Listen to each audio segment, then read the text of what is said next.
It was the kind of smoke that didn't belong to a fire meant for warmth. It hung low over Briar Hollow that August morning in 1891, drifting slow and sweet, clinging to the trees like something that didn't want to leave. From the hill, you could see the Crenshaw farmhouse split open, its windows blackened, roof half collapsed. But it wasn't the fire that unsettled the townspeople. It was what wasn't there. No bodies, no screaming, no signs of a struggle. Just scorched earth, the copper tang of something burned alive, and a silence that felt earned. The Crenshaw family, 8 in total, had vanished without a trace. No footsteps in the ash, no horse tracks on the road, only a trail of unanswered deaths behind them. For years, their presence had been tolerated, even feared, but no one expected them to disappear. Not like this, not after 12 people in the county had died under unsolved circumstances. Some called it justice, others whispered that evil had simply gone underground. Either way, something had ended that morning, and something darker had begun. It was a Tuesday when Elijah Rollins was found slumped behind the counter of his general store, throat cut so deeply the knife had nicked the wooden floor beneath him. Nothing was taken, or so it seemed, except his ledger, the pages torn clean from the spine. His cash box sat unopened, untouched. But on the blood-slick counter, just beside his cooling hand, lay a single coin. Gold, aged, worn nearly smooth, but unmistakable in design. A serpent coiled around a cross, a crude etching from a mold not seen in circulation. Not American, not Spanish, and certainly not minted legally. Sheriff Pikes sent it off to a contact in Nashville who confirmed the chilling truth. A coin just like it had been spotted 2 years earlier at a church auction, donated anonymously but traced back, eventually, to a crate of offerings delivered by no one other than Ezekiel Crenshaw's eldest son, Caleb. No one could prove Caleb had ever entered the Rollins store. No fingerprints, no witnesses. But the coin was damning to those who knew. Locals whispered that the Crenshaws didn't use banks, didn't barter, didn't borrow. Their wealth came from somewhere, off-grid. Some said the gold came from a buried family hoard. Others believed it was payment, compensation for acts better left unspoken. What mattered now was that one of those coins had been found next to a corpse, and Elijah Rollins wasn't the first, nor would he be the last. Just 3 months before, a traveling priest named Father Harlan had vanished after offering to bless the Crenshaw estate. Days later, a second gold coin was found tucked beneath a pew cushion in the same church. No sermon had been heard since. Of course, the sheriff didn't press. Not openly. The Crenshaws were too insulated, too feared. The moment anyone brought evidence to their door, it vanished, along with the person holding it. But even silence leaves traces, and this time the trace glittered under lantern light like a warning. Briar Hollow was starting to see the truth, slowly, reluctantly. A family with no visible income, no community involvement, and no reason to visit Elijah Rollins, had left behind the only clue anyone would dare speak of aloud. They say he was born in silence, no scream, no gasp, no cry, just the sound of thunder rattling the rafters and a midwife's breath caught in her throat. August 17th, 1834. Ezekiel Crenshaw entered the world in the dead of night on a farm so remote it didn't appear on most maps. His mother bled out by morning. His father claimed it was the price of prophecy. What prophecy, no one could say for sure. But from the start, Ezekiel wasn't like other boys. He rarely spoke. He never laughed. His teachers, when he had them, described a boy who memorized scripture faster than his own name, quoting fire and brimstone verses with a flat, adult calm. His favorite passage, Leviticus 17:11, "For the life of the flesh is in the blood." The Crenshaw lineage traced back to Scots Irish settlers who broke from the Presbyterian fold, splintering into an offshoot so severe it was excommunicated. They rejected modern medicine, distrusted baptism by water, and preached that pain was divine currency. Worship, in their eyes, wasn't sung, it was endured. Children were taught to fast until they fainted. Sins were carved into the back with belt buckles and razors, and all of it was kept behind closed doors. By the time Ezekiel was 20, he had taken his father's mantle as spiritual head of what had become less a family and more a domestic cult. They called themselves the Quiet Dozen, a group of blood relatives and followers who settled in Briar Hollow in the 1850s, buying up farmland cheap after a malaria outbreak. No one remembers the negotiations. They arrived overnight and never left. From the start, the Crenshaws were wrong. Not outwardly monstrous, not openly hostile, just off. They didn't attend town gatherings. Their children were rarely seen outside the property. When a neighbor once wandered too close, looking to borrow a wagon axle, he returned pale and shaken, said he saw a Parel standing barefoot in the field, arms stretched wide toward the sky, whispering in a language he didn't recognize. She didn't blink. She didn't move. She just whispered. But the town let it go. They were God-fearing folk, and the Crenshaws spoke the language of God, or something close enough. It was easier to leave them alone, to tell yourself that every town had its secrets, and this one had just found a way to survive in the woods, until survival turned into something else entirely. Inside the Crenshaw household, silence wasn't just a rule, it was a theology. Spoken words were rationed like food, and often punished more harshly than disobedience.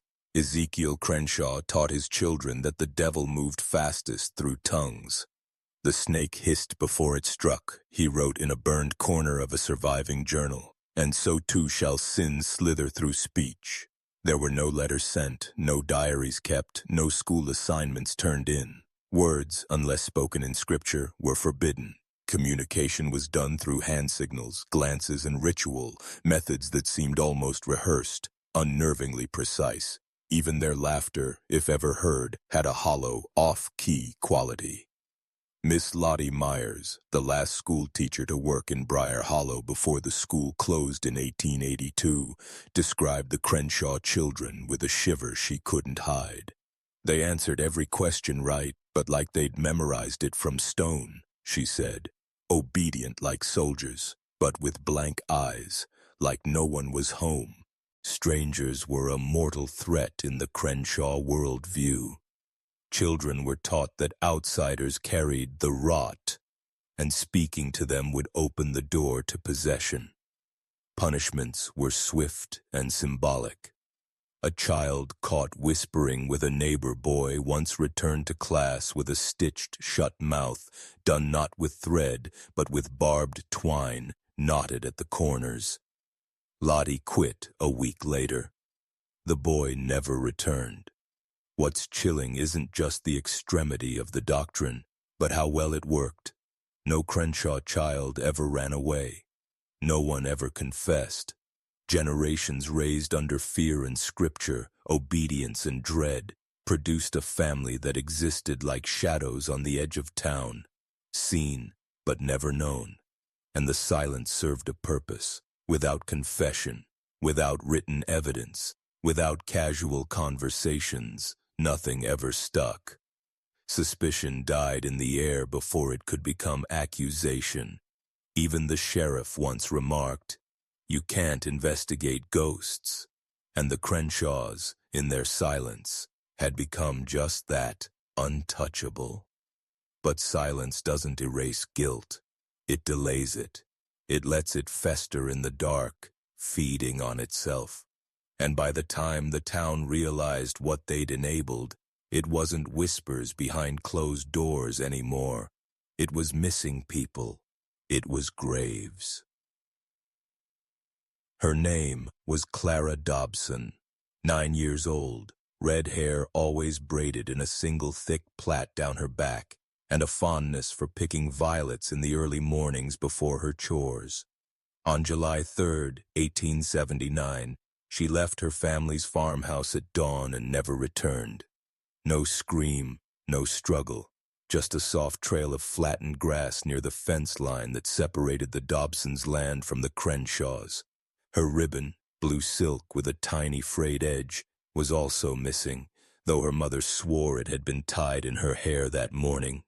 The search party scoured the woods for 2 weeks. Dogs caught a scent near the creek, but it vanished. Hid halfway across the field. Some said she drowned. Others whispered darker things. Her father begged the sheriff to search the Crenshaw property, but without cause, there was no warrant, just speculation and silence from the farmhouse on the hill.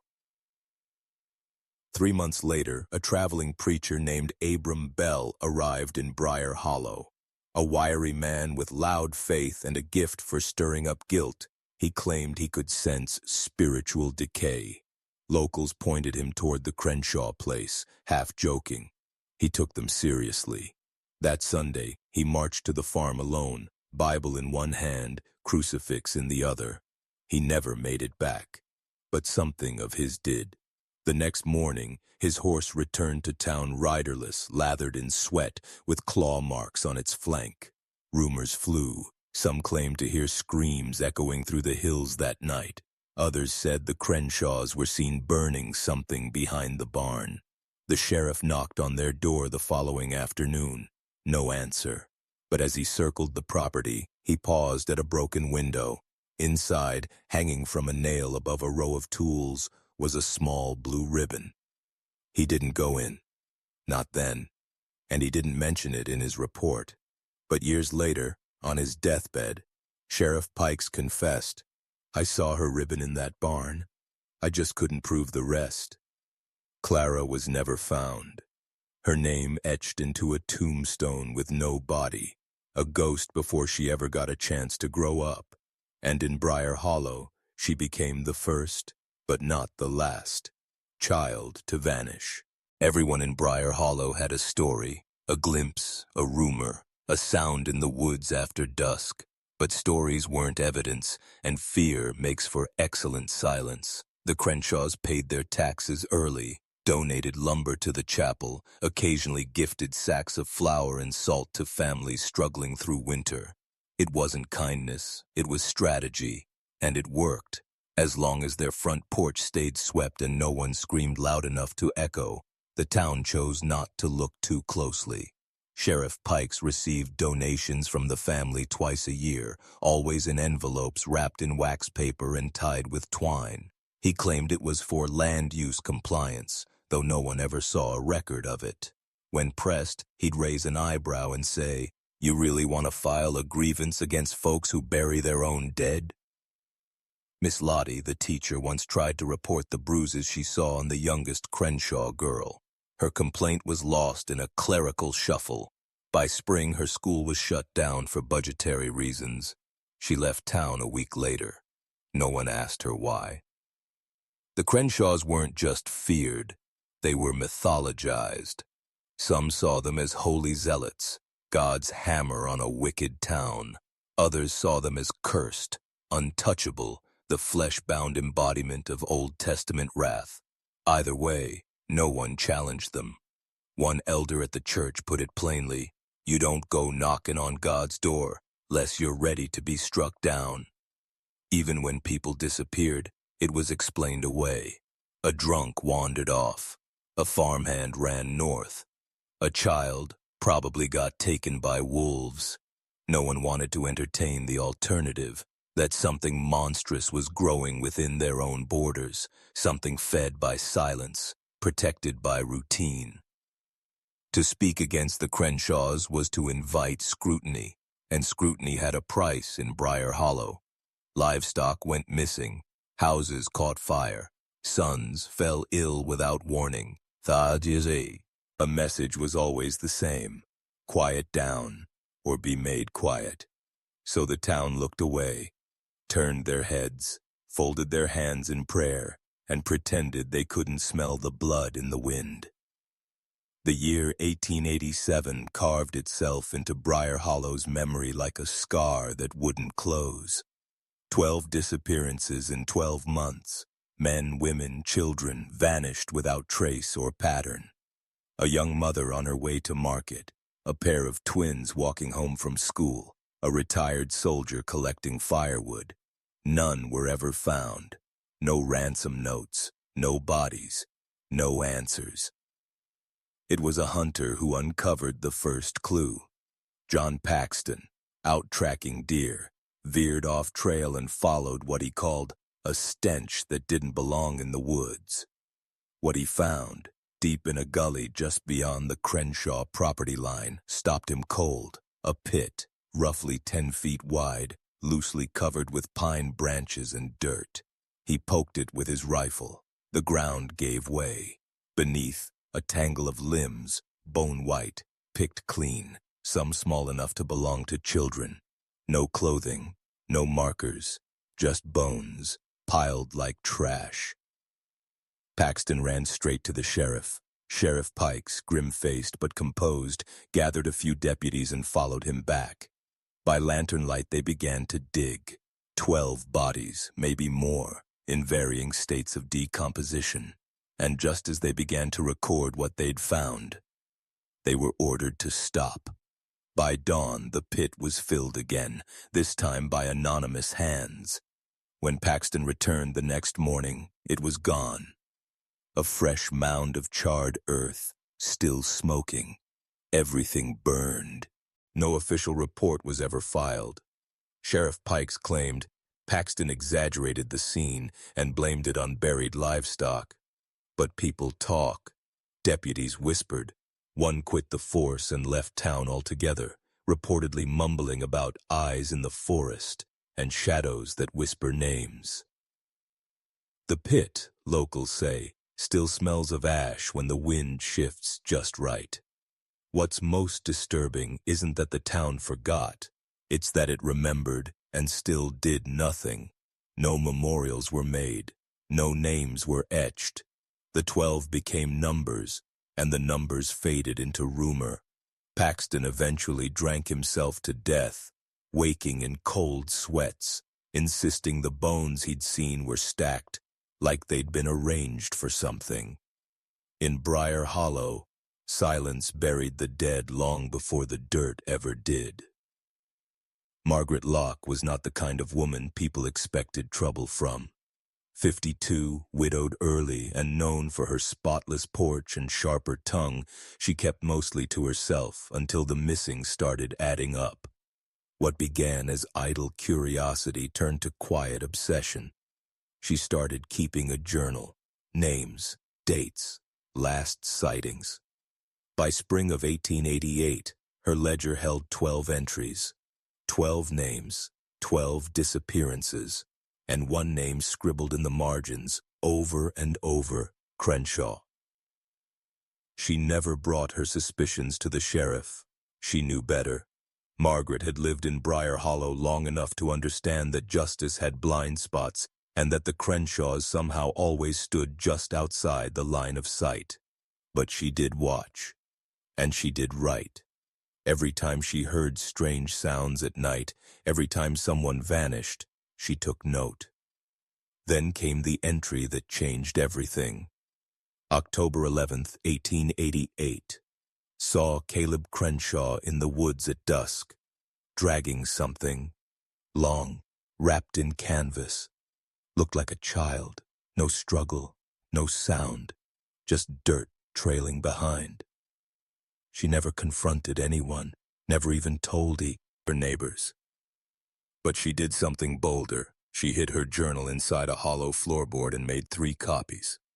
She mailed one to a cousin upstate, one to a pastor she once trusted, and the third she slipped into the church offering plate during Sunday service.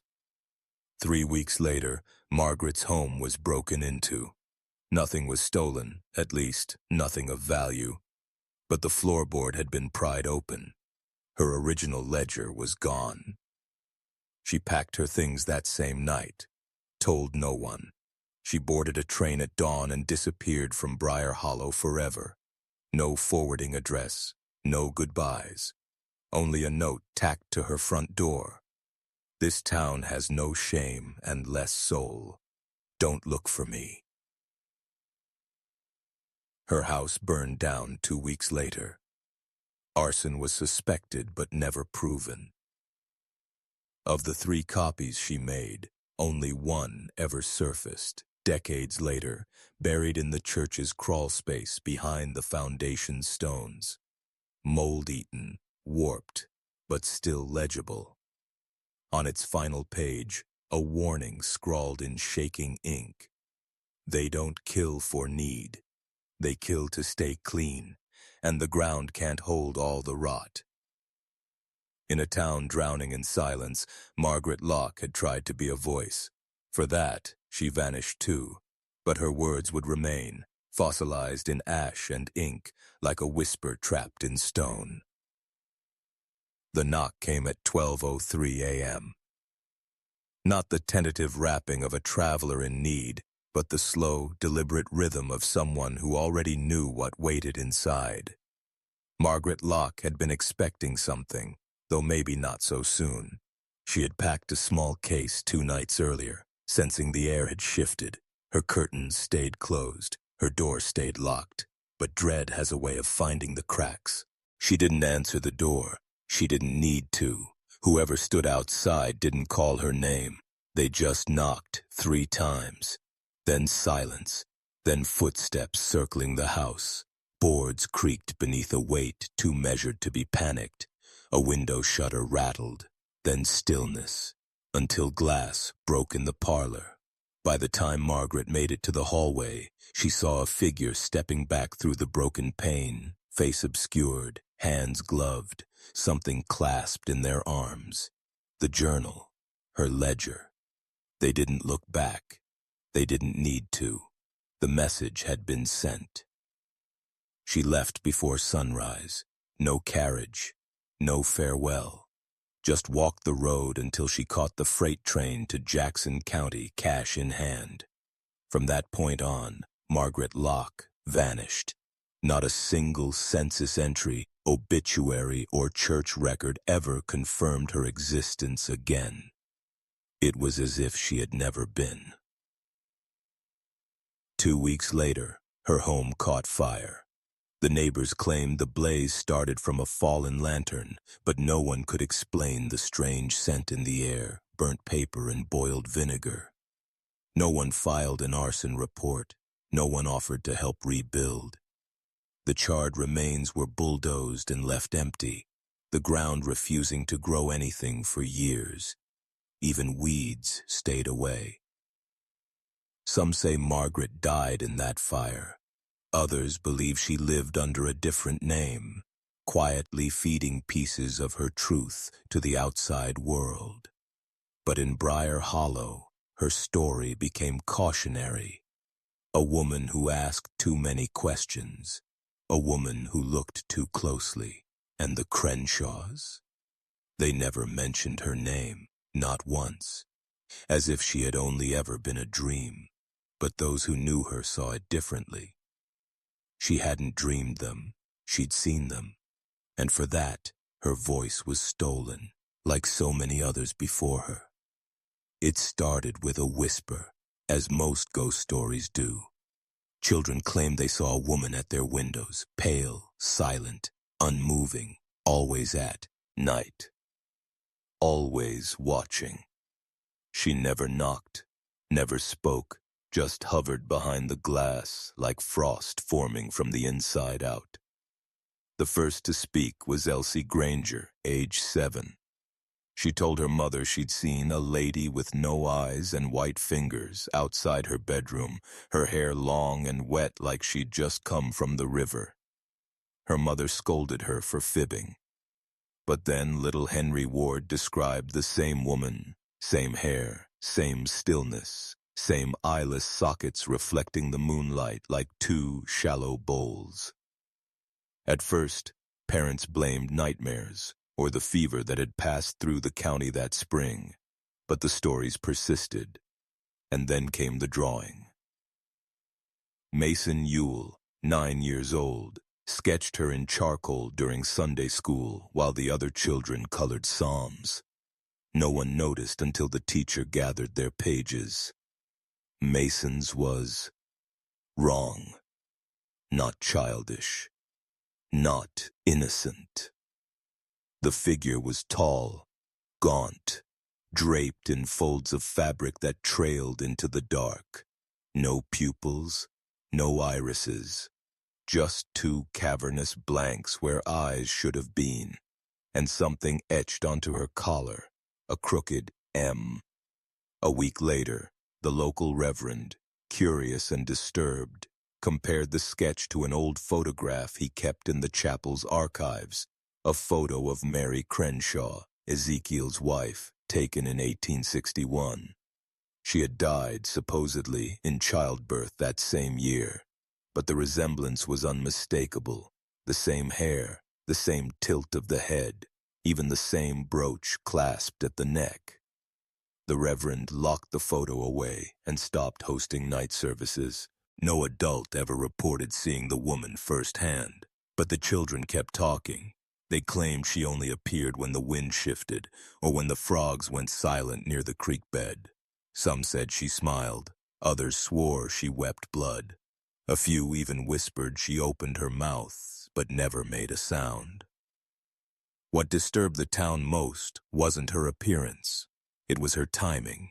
She always came just before someone went missing. And after she left, the only thing that remained was her face burned into memory and the window, always left open. The story never made it into the papers. It passed instead from one wary mouth to another, quiet as a prayer. In the spring of 1884, before the fires and vanishings, a traveling salesman named Otto Blackridge claimed to have wandered onto the Crenshaw property after his horse pulled lame near dusk. He was looking for water, or help, maybe, but what he found was a barn standing alone, removed from the farmhouse, wrapped in a wall of blackberry thorns as though nature itself was trying to forget it existed. The door was chained shut from the outside, rusted thick, but he could smell what waited behind it: blood, iron, and rot. Against his better judgment, he returned the next day with bolt cutters and a guilty curiosity. The inside was darker than it should have been. Light didn't filter in through the cracks in the wood.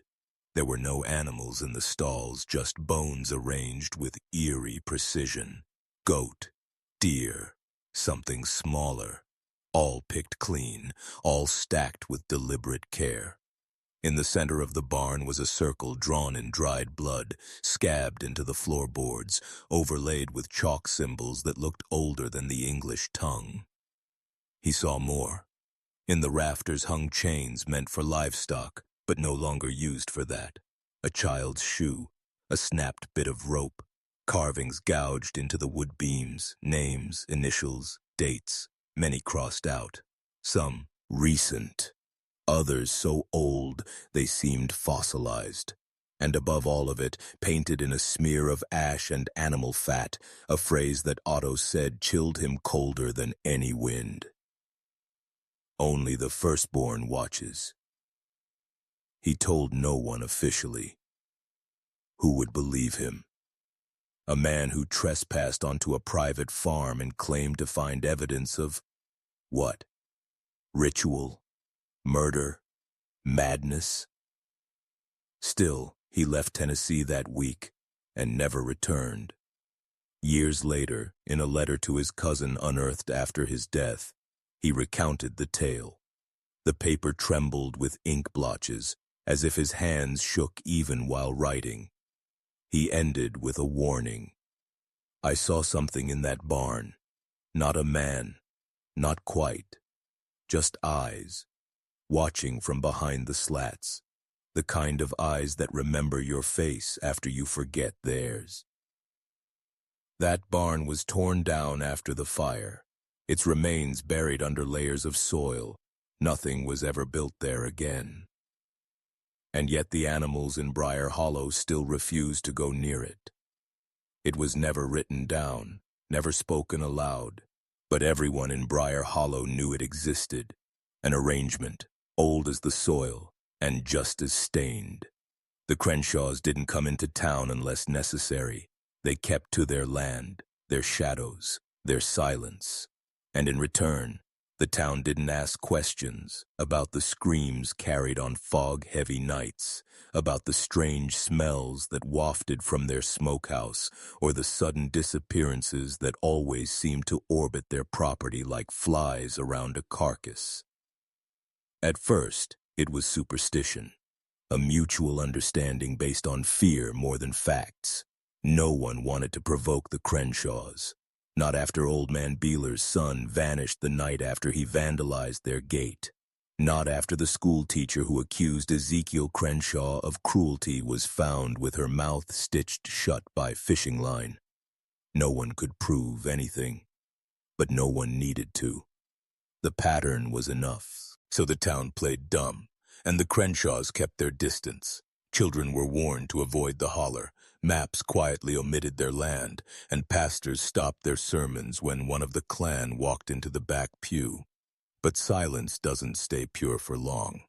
When 12 townspeople died over 6 years, some missing, some mangled, all unsolved, the hush turned rancid. People began to wonder if the Crenshaws were more than strange, if they were hungry, if the town's willful ignorance had fed something it couldn't now contain. By then, it was too late. The fear had become tradition. Even the sheriff, a hard man who'd seen war, wouldn't cross the Crenshaw boundary after dark. When asked why, he only said, "That family's closer to the earth than they are to God." No laws were broken on paper, no complaints were filed, just a rising body count in a community that began to rot from the inside out, like a tree that looks sturdy until the wind tests it. The pact wasn't made with words, it was made with silence, and silence, once given, becomes a kind of blood oath, one that demands payment, and the Crenshaws always paid their debts, just never with their own blood. Henrietta Vale was not the kind of woman Briar Hollow welcomed. Educated, northern, and unafraid to meet a man's eyes, she arrived with a leather satchel, ink-stained fingers, and a hunger for the kind of stories that got people killed. She told the townsfolk she was writing about herbal remedies, frontier healing, and the lingering folklore of postbellum Tennessee. That was half true. The other half lived in the whispers she'd followed all the way from Charleston. A vanished schoolteacher, a hollow where animals wouldn't graze, a family that kept to the hills and never seemed to age. She asked questions, too many. She took notes when others looked away. Her interviews started light: granny women, old farmers, hymn-seeds, ingers. But they turned darker when she stumbled across a former deputy who'd once tried to arrest Ezekiel Crenshaw for crimes the law don't print. The man had 2 missing fingers and a voice that cracked when he spoke. "They ain't people, not really," he muttered. "They borrow skin."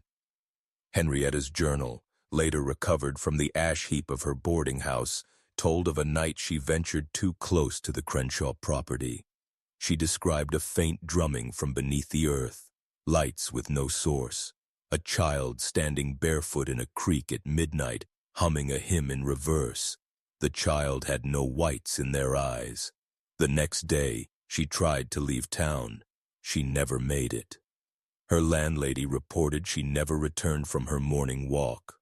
Her belongings remained untouched. The journal only survived because she'd hidden it beneath a loose floorboard. Page after page was filled with increasingly frantic handwriting, symbols she claimed were copied from trees near the Crenshaw land. One entry simply read, "They know I know." The final page was half burned. On it, only a single line survived.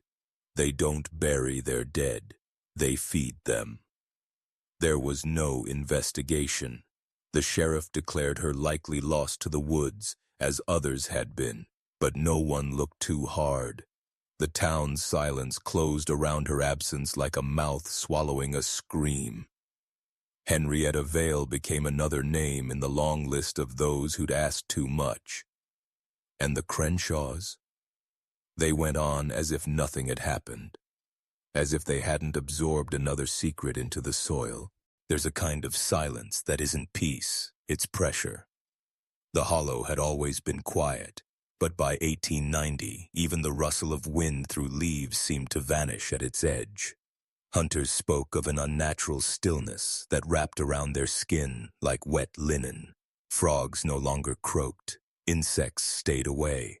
Even dogs, those natural barometers of unseen danger, would whine and turn back at the first scent of Crenshaw land. It was as though the hollow drank sound, not muffling it, but swallowing it entirely. No one dared build near it. Children told stories of voices that vanished mid-scream. One girl claimed her cousin went in laughing and came out mute, his eyes fixed on something only he could see. He died 3 weeks later, having never spoken again. When the preacher tried to lead a prayer circle near the tree line, he collapsed midway through the opening verse, bleeding from the nose. He never returned.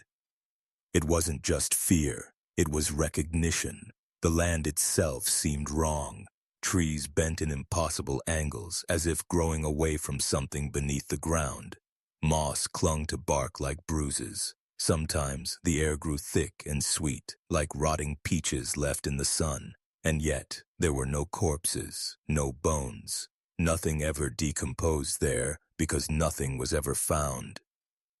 One hunter swore he saw a figure, tall and thin, with arms too long and a mouth that didn't close. It watched him from the trees, unmoving, until he backed away, rifle shaking. He moved out of town the next day.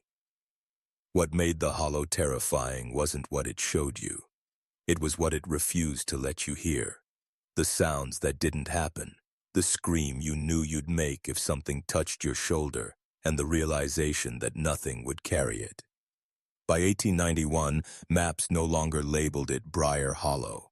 Locals called it the Shush, not because they feared what the Crenshaws might do, but because they feared what the Crenshaws had woken. And deep within that silence, something listened, something that had been hungry for a long, long time. They didn't vanish all at once. It was a slow bleed. A merchant's daughter, last seen delivering a parcel to Jeremiah Crenshaw, a stable boy who claimed to hear crying in the woods and went out after dark to follow it. The pastor's wife, whose shoes were found neatly placed at the edge of the hollow, though her feet were never found. 12 souls gone within a span of 3 seasons, 12 names scratched into the town ledger with a single grim notation beside each. Presumed lost. Not dead, not buried, just absent. Yet no one held services, no candles were lit. The church bell didn't toll. It was as if grief itself had been paralyzed, held hostage by a deeper fear that naming the dead might invite whatever took them. Families stayed quiet, eyes cast downward. The Crenshaws, meanwhile, moved freely through town, faces blank, politeness brittle, as if they were mocking the silence that surrounded them. One widower attempted to dig a grave for his wife anyway. By the 3rd shovel of dirt, he began to scream. He never said why, only that something looked back from beneath the soil. He left town that night, barefoot and babbling, and was never seen again. Rumors spread. Some believed the missing had been sacrificed. Others whispered of bodies twisted into shapes no longer human. A few insisted there were no bodies at all, only husks, shells, skins. Whatever the truth, one fact remained. Every last person who vanished had crossed paths with a Crenshaw, and the Crenshaws never looked surprised, as if they already knew who would be next. Eventually, the townspeople stopped asking questions. They stopped knocking on doors. Even the sheriff refused to take new reports. Instead, he nailed a sign outside the station that read, "Avoid the hollow. Stay in the light." No one knew exactly what was happening, but they all felt it. 12 gone. No funerals, no shovels. Only silence that deepened like a grave dug in the soul of the town. It started with a single page, a child's scribble, found tucked beneath a desk at Briar Hollow School. Miss Althea Grimley, a woman known for her firm hand and sterner nerves, had seen her share of childish oddities, but this one made her stop. It was just a mouth, wide, gaping, teeth jagged and uneven, screaming. She assumed it was a lark, perhaps inspired by ghost stories or the harsh wind that whipped through the windows at night. But then came more, dozens. Some pages bore only mouths, overlapping like a field of silent howls. Others had faces, pale, contorted, half-melted, each one with that same screaming maw. She traced the drawings back to one boy, Elias Birch, 8 years old, recently orphaned when his father vanished on a hunting trip near Crenshaw land. Elias didn't speak. He hadn't, in fact, since the night his father disappeared. But he drew obsessively, during lessons, recess, even during lunch. When asked about the mouths, he simply blinked, then scrawled another. One drawing stopped Miss Grimley cold. It showed a familiar woman, hair tied back in a red ribbon, birthmark beneath her left eye. It was unmistakably Maybelle Kitt, the town's milliner. But what chilled her wasn't the detail. It was that Maybelle was still alive. 3 days later, she was gone. Taken from her bed. No signs of a break-in, no footprints. Only the red ribbon, coiled neatly on her pillow. Grimly Brow marked the sketch to the sheriff. He told her to burn it. She didn't. Instead, she started locking her doors twice and watching the tree line through narrowed eyes. Elias kept drawing. Some townsfolk swore the boy was cursed. Others believed he was touched, a seer perhaps, glimpsing what the rest of them refused to see. One man accused him of summoning the thing behind the disappearances, claiming his mouth drawings were invitations. The town debated whether to send Elias away. But by then, it was too late. The next drawing didn't have a face, just a name. And that name was hers. Her hands shook as she walked into the church, veil drawn low and voice like gravel dragged across wood. Agatha Lee, once the midwife for all of Briar Hollow, had long since retreated into isolation. Folks said she saw too much. Some believed she'd gone blind on purpose, to avoid seeing what she'd helped bring into the world. But that morning, she came to speak, not to confess, to warn. It was 30 years ago, she said, when Minerva Crenshaw went into labor under a blood moon. No one else would go up the hollow, not even the doctor. Only Agatha. She arrived to find the family silent, Minerva lying still with a kind of blank terror in her eyes.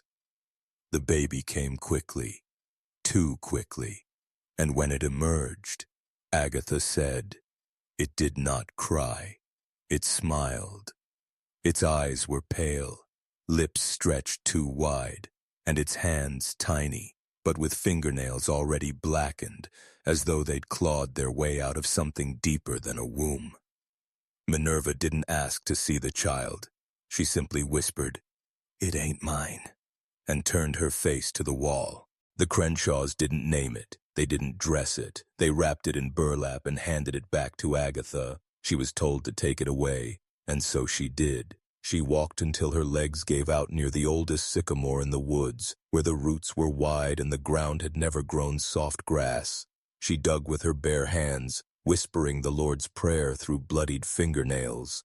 When it was done, she placed a rusted horseshoe over the grave and prayed it would hold. And for 30 years, it did. Until last week, when she passed by the tree and saw the earth had been turned. The horseshoe was gone. In its place, a line of small footprints in the mud.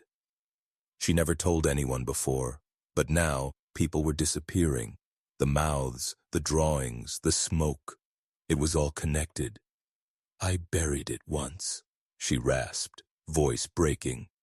"But the hollow wasn't deep enough, and that thing was never meant to stay quiet." Reverend Josiah Bell had always believed fire was the purest language of God. In his 20 years at Briar Hollow Chapel, he'd cast demons from drunks, baptized liars in creek water cold enough to kill, and stood firm against the whispers of witchcraft that clung to the Crenshaw name. But by the spring of 1892, too much had gone unanswered. 13 gone, then 14, then 15. Always without explanation, always with that strange, sweet smell in the air.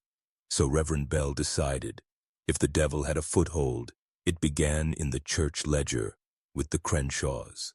Their names were still there, listed in ornate cursive from baptisms long past. Minerva, Ellis, Ezra, even the unnamed child. Bell gathered the registry, dragged it outside, and set it ablaze in the chapel yard. The parchment screamed, curling like a fist in the fire. A wind rose. The flame shot high, and then, with a burst of sparks, leapt from the book to the chapel itself. The wooden steeple caught. The bell snapped from its frame and crashed through the roof like judgment. The congregation ran, screaming into the fields, but Bell stayed. He knelt before the pulpit, praying louder than the fire roared, sweat mixing with ash on his brow. The floorboards smoked. The pews blackened, and then the fire stopped. Not burned out, just stopped, like it had changed its mind. The walls stood unscorched. The roof mended itself in front of terrified eyes. The bell, which had cracked clean in half, was whole again by morning. Not a mark remained, only the smell of smoke, lingering like a warning. The townspeople didn't return to that chapel. Not after what they saw the Reverend do the next day.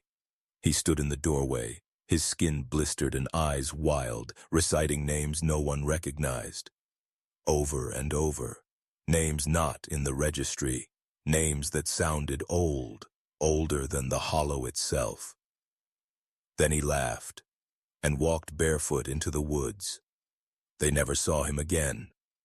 The church still stands, empty, echoing, and no matter how many times they try to tear it down, it doesn't stay down. Something in it remembers. It began in June. A thick, wet heat settled over Briar Hollow like a fever, and the wells, which had always run brackish and hard, suddenly tasted sweet, not sugary, not floral, sweet like rot wrapped in honey.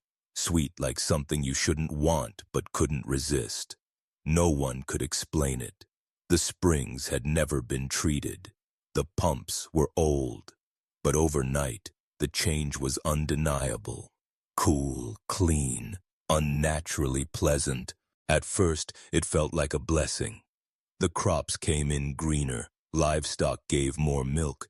Children laughed easier. But it wasn't long before the dreams started. The children whispered first, faces in the trees, lullabies sung in reverse. A woman with a mouth too wide whispering secrets only they could hear.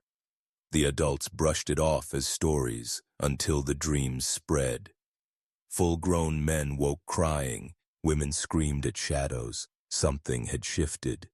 Then came the mimicry. Young Samuel Hicks was the first to speak in another's voice, not just imitate, but replicate it exactly. His sister said he stood outside her window and spoke in their dead father's tone, asking to be let in. Others followed, laughs heard from people who weren't there, conversations looping endlessly around empty rooms, the Crenshaw name whispered from wells deep enough to drown in. The doctor tested the water, but no bacteria, no known chemical explained the change. He sent a sample to Nashville. The bottle never arrived. One by one, the wells were boarded up, but by then it was too late. Those who had drunk deeply began to show signs: tremors, wide, unblinking eyes, skin that peeled in perfect circles from their palms. They stopped speaking, or rather, they spoke only in riddles, reciting nursery rhymes backward while standing still for hours. Some walked into the woods and never returned, and those who did come back weren't quite themselves. The wells dried up in late August, as suddenly as they had changed. The water left behind was black, thick as syrup, and smelled of scorched sugar and decay. To this day, nothing grows near those wells. Not grass, not moss, not even weeds. Whatever came up from below wasn't water, and it fed on the town's thirst. She came at dusk, barefoot and blistered, walking down the middle of the road like she'd never known another way to move. Her dress hung in tatters, red-black at the seams, yet her skin beneath the burns was somehow unbroken. No one recognized her, though there were whispers, familiar tilt of the chin, eyes too pale, smile too still. Some swore she was a Crenshaw, others refused to believe she was even alive. She never spoke, not once, not even when Sheriff Whitlow brought her in for questioning. She only sat in the jailhouse cell, staring at the lantern flame like she could see something behind it. By morning, the walls of the station were covered in drawings, charcoal sketches of houses burning, faces melting, hands reaching from the floorboards. The sheriff disappeared that night. Others soon followed. A pastor's wife walked into her parlor fire without flinching. A schoolteacher locked his students in a classroom and recited their names backward until his voice gave out. All had claimed they'd seen the girl watching them, always barefoot, always smiling. When they searched the jail again, she was gone, the bars unbent, the door untouched. Tracks led out into the woods, but only burned footprints marked the path. A group of men tried to hunt her. They didn't make it far. One turned his rifle on himself. Another was found climbing a tree, eyes rolled back, whispering in tongues. The rest vanished.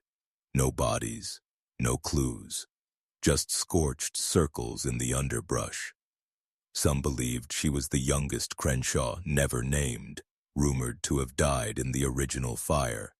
Others thought she was something worse, not born, not made, just released.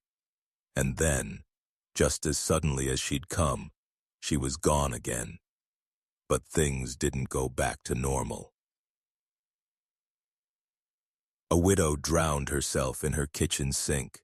A stable hand gouged out his own eyes, claiming he saw her inside the horses. Children began drawing spirals, hundreds of them, pressed into the dirt, carved into walls, etched onto their own skin with nails. Wherever she went, madness bloomed behind her like a trail of smoke. And in her wake, the hollow grew darker still, like the land itself had taken her in and changed shape. The first thing they noticed was the silence. No roosters, no dogs, not even the flies made a sound, just a thick, cotton-mouthed stillness that pressed against the walls like fog. Then the screaming began. By mid-morning, every barn in Briar Hollow had become a mausoleum. Horses slumped in stalls, chickens limp on the floor, pigs curled up as if asleep, except none of them had eyes. Not gouged, not torn, simply gone. Perfect, round sockets where something once looked out. But it wasn't just the animals. Several homes had blood on the ceilings, thin splatter patterns, too high to reach without a ladder. Doors were still bolted from the inside, no signs of forced entry. But families were found crouched together in corners, eyes shut tight, lips sewn together with twine, as if something had made them silent, permanently. The local doctor tried to explain it away. Mass hysteria, poison in the wells, maybe even a gas leak from deep underground. But no one bought it, not when the graves began to whisper. At midnight, a woman named Ada Langley dug up her own daughter. Neighbors watched her sing lullabies into the open grave, cradling nothing in her arms. Her daughter had died 5 years earlier. The casket was still sealed. Children began waking with blood on their pillows and no memory of sleep. Some spoke in voices too old, too calm. Others would only draw spirals again and again until their fingers bled. One boy tore out his own eyes and whispered, "Now I can see like they do. They say the night it reached its peak, the moon never rose." Instead, a thick red mist settled over the hollow, and those still awake heard footsteps above their roofs. Not around, not outside, on top, walking slowly, back and forth. For 4 hours. In the morning, every mirror in town had cracked down the center, and in each jagged shard, people swore they didn't see themselves, but someone else watching back. They called it the Night of No Eyes. A reckoning, maybe, or a return. Of the Crenshaws, of something older, something blind but never lost. And from that night on, no one in Briar Hollow ever looked out their windows after dark. Not twice. St. Elora's had once been the town's backbone. Wooden beams, high steeple, a bell that rang every morning like clockwork. Even as the hollow twisted and bled, the church remained untouched. Its walls never rotted. Its glass never cracked. It was the last place people felt safe. Until the morning, the bell stopped ringing. No one noticed at first, just silence in place of sound. But by evening, they found Father Whitcomb's door ajar, his boots at the threshold, his Bible open to the book of Job, a single line underlined in thick red ink. "Wherefore is light given to him that is in misery." The bell tower was locked from within. When they finally broke it down, they expected to find the old priest asleep, or dead. What they found was dust, not soot, not bone, just a pile of fine gray ash sitting inside the church bell, perfectly centered, undisturbed. The metal hadn't been scorched. The ropes were intact. There had been no fire, but something had incinerated him from the inside out. And worse, there were no footprints, no ladder, no way he could have climbed into the bell on his own. That week, 3 more parishioners vanished. One left behind their teeth in the pew.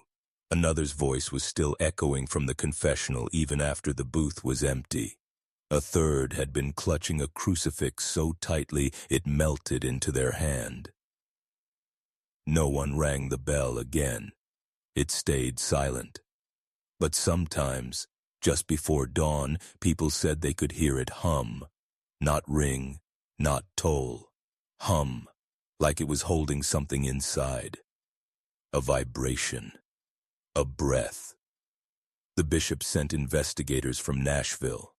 They never arrived.